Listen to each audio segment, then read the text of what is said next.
Потужний шторм міг оголити Севастопольську бухту для надводних атак. Таке припущення зробив аналітик Брейді Афрек зі свіжих супутникових знімків Planet Lab.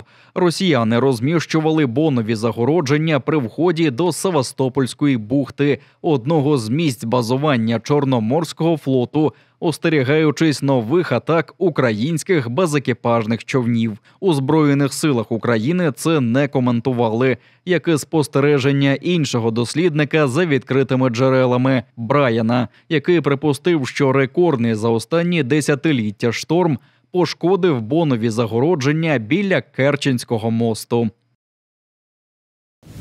Хотів бомбити Україну, але ледь долетів до Азовського моря. Сильні пориви вітру приземлили російський ударний дрон «Шахед», запущений окупантами з Приморсько-Ахтарська у Краснодарському краї. Зі слів автора відео, «Шахед» упав неподалік Ясенської переправи.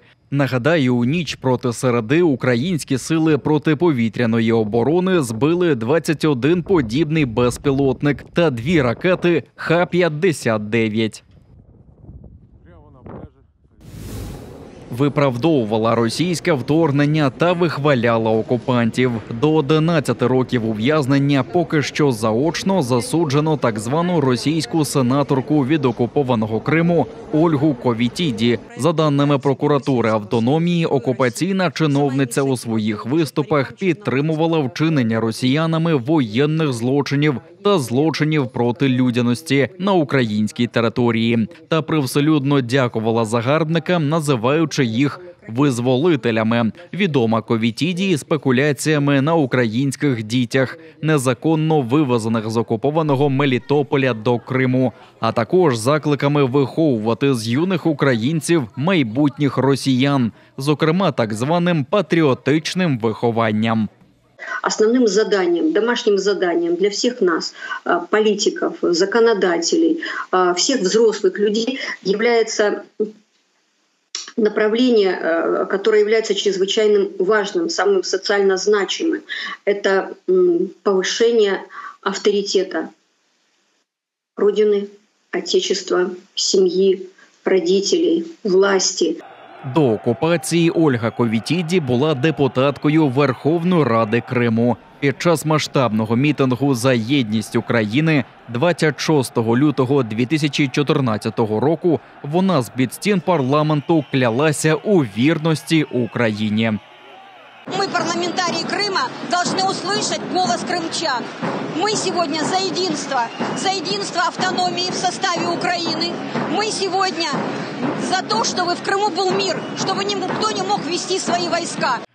Втім, наступного дня після захоплення будівлі Верховної Ради Криму російськими військовими Ольга Ковітіді вмить перевзулася і пішла служити росіянам. За це її призначили заступницею окупаційного глави Криму Сергія Аксьонова. А ще за 6 років Ковітіді свідчила на стороні обвинувачення проти голови Меджлісу Рефата Чубарова за 15-тисячний проукраїнський мітинг, у якому і сама брала участь.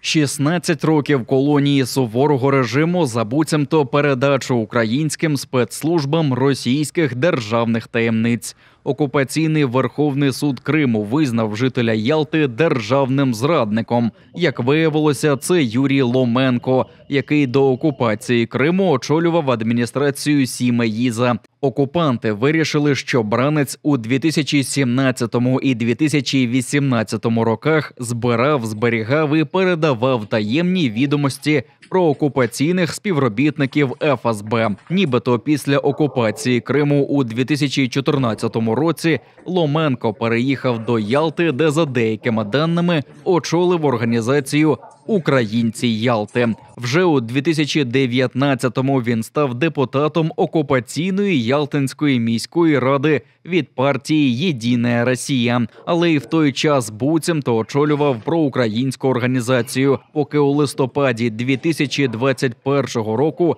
до нього не вдерлися з обшуком окупаційні силовики.